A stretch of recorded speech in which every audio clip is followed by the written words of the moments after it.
everybody, I'm Adam, and today we're taking a look at an expansion to the LEGO Ideas Sonic set. We're gonna find out if this is something worth doing to your own copy of the set. Now, when the original Sonic character pack came out for LEGO Dimensions many years ago, I was super excited. As a Sonic fan and a LEGO fan, it was so cool to be able to get Sonic in minifig form back then, and the actual level inside LEGO Dimensions turned out to be one of the best in the entire game. When this idea set was announced, it was immediately a day one purchase for me. I love the set. It's the perfect size for a small shelf. I love the figures we get. We got an updated Sonic, of course, and yeah, Robotnik is here as well. More on him later. All that said, I have one major complaint. I want more. Where's Tails? What about Knuckles? Will LEGO ever fix Robotnik? Who knows? Right now, this is the only LEGO Sonic set we have. Hopefully LEGO will make more in the future with those missing characters and more builds, but right now, this is what we have.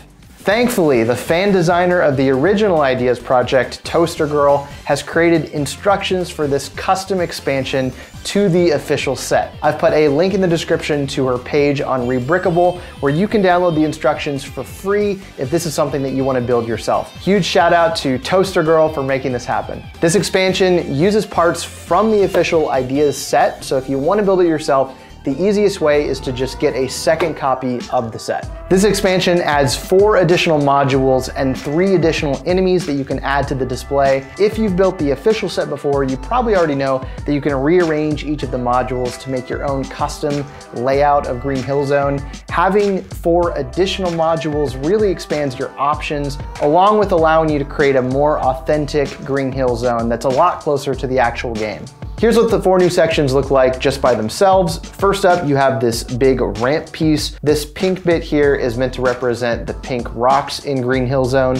Next up, we have a spiked corner piece, which is really cool. More on that in a second. Then we have this raised platform, which is actually straight from the start of Green Hill Zone Act 1. This looks really great at the start of the layout. Lastly, we have this stretch of just plain grass where you can attach the goalpost or another sunflower piece to. This section, even though it's pretty plain, I love that it's here because it just adds some more space between the bigger modules. Next, here's a look at the 3 new enemies included. All of these are iconic. They've appeared in multiple different Sonic games throughout the years. We get a flying buzz bomber. This fish is called a chopper. And lastly, an egg Robo. Going one by one, the build for the chopper fish is great. It's really small, but it gets all the right details and definitely nails the look of the source material. You can even take the fish and attach it onto the bridge to make it look like it's jumping out of the water. Next up, we have the buzz bomber. This guy uses the same stickered face piece as the Moto Bug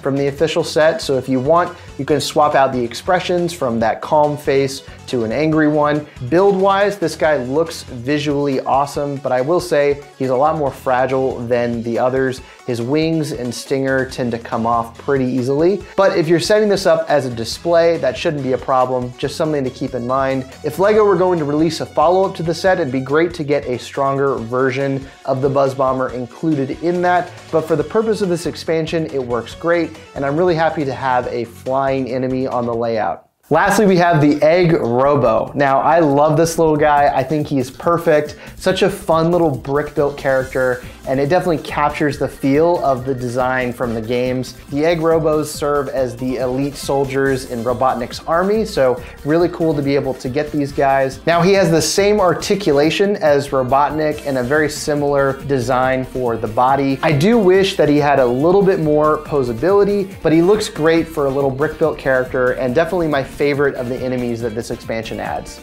And yes, if you're wondering, he can fly the Eggmobile.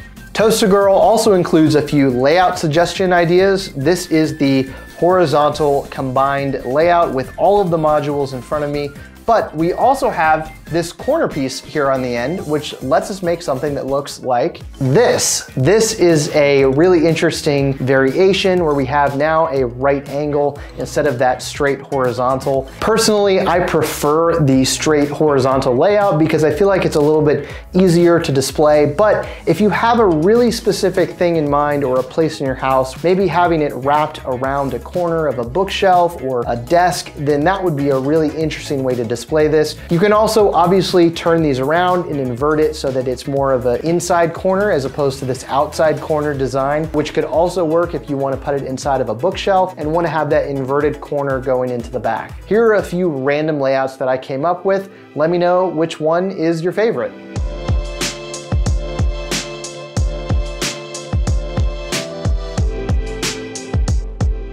Toaster Girl also created instructions for an amazing mod for Robotnik. This mod adds arm articulation and a fix for the mustache design. To me, this looks way better than the original and is definitely worth doing, even if you don't build the full expansion. So let's get to the question. Should you buy a second copy of the set just to build this expansion? Keep in mind that you will have a ton of spare pieces left over because you don't need all of them from that second copy to build this expansion. That being said, if you own this set and are currently displaying it, I definitely think that it's worth it and looks much more impressive on display. The additional modules and enemies definitely make this feel like the ultimate LEGO Sonic set. If you're a big Sonic fan, I would definitely encourage you to try building this, and at the very least, if you own this set, I would make the Eggman modification because it looks so much better and is like an instant improvement over the original. I would love to see more from this line. I would love to see more expansions. There are so many great characters in the Sonic cast that we've seen in LEGO Dimensions in minifigure form, but we haven't gotten as a physical minifigure. I'd love to get a minifig scale tornado plane with Tails piloting it, or the egg mech that was included in the original Ideas project. I was really disappointed that didn't make the cut,